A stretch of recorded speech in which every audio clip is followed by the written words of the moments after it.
Yes, everybody, welcome back to TarHeelIllustrated.com, or, of course, if you are watching, on our rapidly growing YouTube channel, that is Tar Heel Illustrated. I'm THI staff writer Jacob Turner, and joining me from the Superdome in New Orleans, Louisiana, once again, our very own publisher, Andrew Jones. And AJ, before we dive into the sponsor and the topic on this one, let me know once again what you've got going on behind you, because I'm always interested to see what's going on. Hey, you see the guy in light blue back there? Oh, yeah, I see him. I see him. Yeah. That's Cayman Rucker. Oh, okay, cool.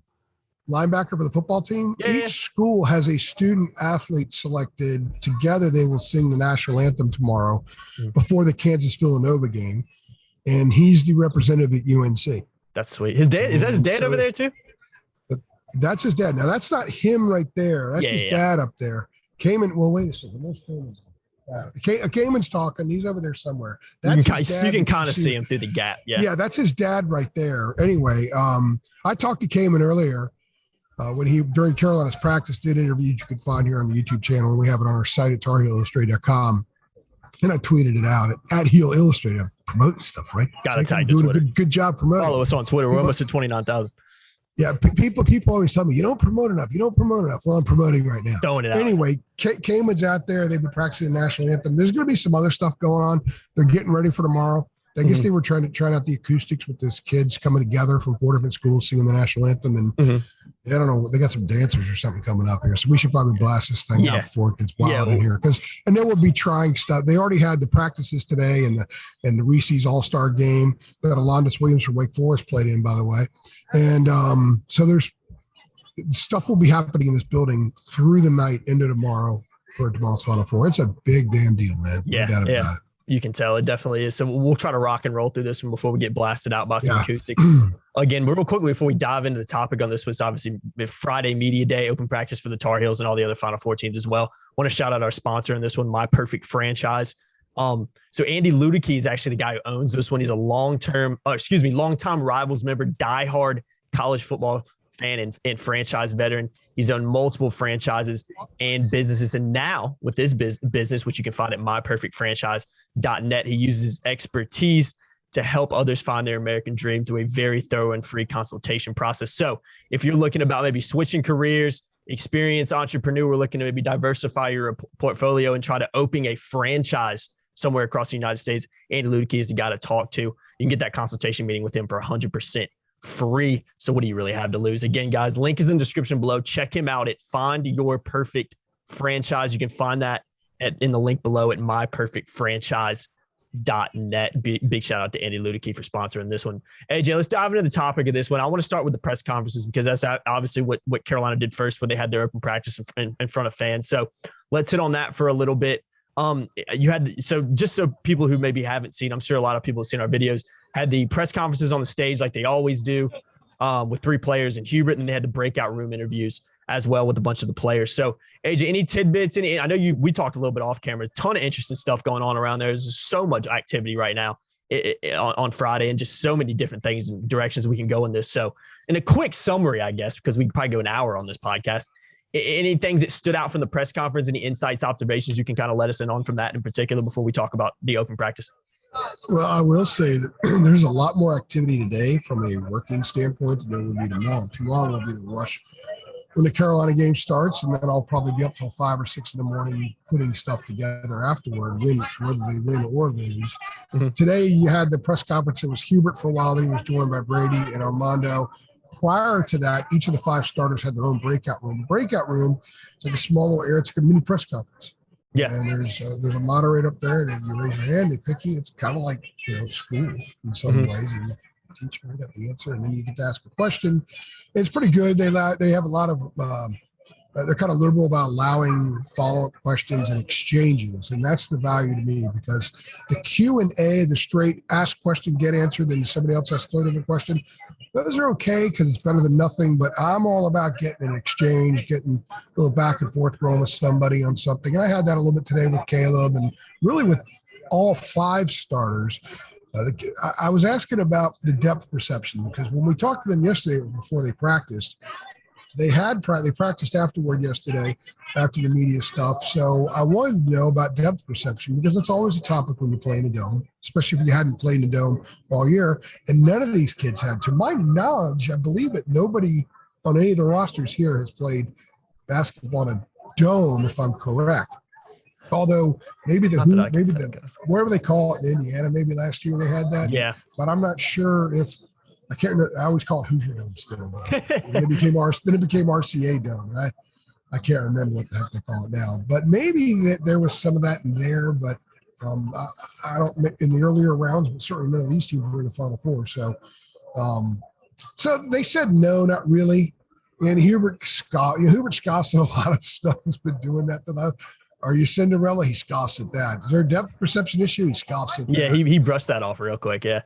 Yeah. And I did ask some Cinderella stuff, thinking maybe I'll do a Cinderella piece. And I thought, you know what? That's probably been done by a lot of people, so I don't want to go there. So I did write the depth perception piece. And what made me think of leading the story with Gene Hackman and Hoosiers, Norman Dale, if you will, having them measure the height of the basket when they walked into Hinkle Fieldhouse in that movie the day before the state championship, was because the kids were overwhelmed by the size of the building. And they're just kind of looking around starry-eyed. So you measure the basket, same distance, 10 feet. Just basketball. Like back at our gym at Hickory. And Carolina put out some video stuff of the Tar Heels taking the court yesterday before their practice. And Hubert told them, you're allowed to take your phones out when we take the floor. So you can shoot videos and all that kind of stuff. That was it. Phones are staying in the locker room from this point on. And they ran a clip of Caleb just kind of looking around going, wow. And it connected to me because I did the same. I've been in a lot of domes. I've been in domes for basketball. But it kind of hit me the same way because I did the same thing the other day. And I just kind of thought, okay, he's doing what the Hoosiers kids did, what the Hickory High kids did. So they're going to have to get them on the court and shoot, just kind of get past that stage. So previously, the NCAA, until about 6 years ago, everything started on Friday on Final Four weekend. But they opened up Thursday for media stuff. So the teams can have an extra day of practice, and so they can split up a lot of their media obligations for TV. All those shoots that people will see before the game tomorrow with the players wearing their gear and the lights flashing and dancing and gesturing and all kind of stuff, all that was done yesterday. Today was more about more media responsibilities because of the breakout rooms, then having the open practice in front of people. Mm-hmm. So they've had 2 times on the court now, and the third time will be tomorrow. And so everyone's the same. Everyone's had the same amount of court time, same amount of access, all that kind of stuff. So basically what I'm getting to is that the general disposition from Carolina is not a big deal. Brady Manick even said, look, we've all shot in our driveway. You know, when it's windy out and the wind hits the ball and carries it down the street, but there's no wind in here, although it's a little bit drafty, a little bit chilly. Mm-hmm. And it'll be a lot warmer. You put 70,000 bodies in here tomorrow, and it certainly turn the temperature. Yeah, it'll turn the temp up. Mm-hmm. That by itself. So that was the take from today. The other one, Jacob, is that I asked Armando, and I'm not sure if I'm going to write this piece or not, but I asked Armando, at the time I asked the question, it was around 1:00 Eastern, noon Central or so. And I said, it hasn't quite been 5 full days, 24-hour cycle since you beat St. Peter's. Does it seem like 5 days ago? Does it seem like a blur? Does it seem like a lot longer ago? And he basically said, man, it seems like 5 weeks ago. He said it seemed like a long time ago. It kind of does for me too. Probably does for you as well with all the work. No, not really. It does, but it doesn't. So much I've done so much since then, but I have the benefit of being kept busy here. In fact, I don't really know what the outside world is saying about this game right now because I haven't since I got up yesterday morning. I've basically been here in my hotel room. I did a Zoom I did a national radio thing last night that ran this morning when I got back to my hotel room, and I wrote a piece and talked to my wife on the phone. And next thing you know, I'm up and I'm on my way to the dome. Right back at it. Yeah. So I haven't delved into what the Nationals are saying about this, but I have a pretty fair idea, and I hear the questions from the national people, although there were more yesterday than today. Armando said it seemed like forever. RJ actually said, boy, it's been a blur. It seemed like it just happened. Mm-hmm. I think tonight will be the longest night for these kids. Yeah. How could it not on be? both teams, because tomorrow it's real. Today's fun. It's nobody loses today. Nobody lost yesterday, but tomorrow 2 teams are going to lose. Mm-hmm. So these kids are going to go to bed knowing that. And I still maintain, I think the Duke kids have more pressure. I would agree. It's an amazing experience for them to be on K's last team. Mm-hmm. I've talked to Carolina players that were on Dean's last team, and they didn't know it at the time. But reflecting, they were grateful to be on the team at that time. Mm-hmm. The Duke kids have known it all year, and Kay said a couple of weeks ago that feels like maybe that gave them a little extra pressure. Maybe it did. I don't know. I mean, you'd think they'd be used to it by now, but there's nothing like this. Mm-hmm. As much as Kay says the regular season games between Carolina and Duke are kind of like the Final Four, so that they can do well in the tournament because they've already played 2 Final Four games.